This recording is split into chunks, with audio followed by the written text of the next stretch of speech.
vez de vir no mecânico lá, eles não sabem o que é também. Intermitente, né?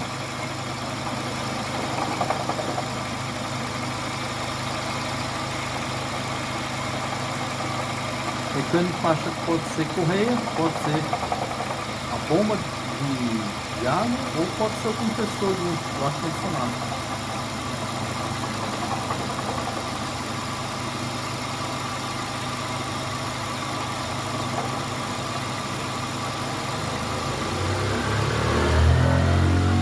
Esse não é, esse é o motoqueiro passando.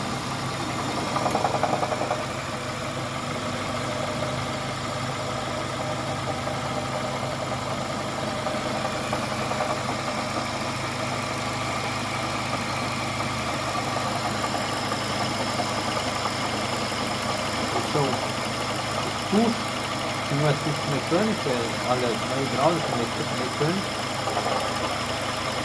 Ele dá uma batidinha, né? O meu é cabo de aço.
Esse óleo que vocês veem derramado ali é dessa tampinha aqui, ó.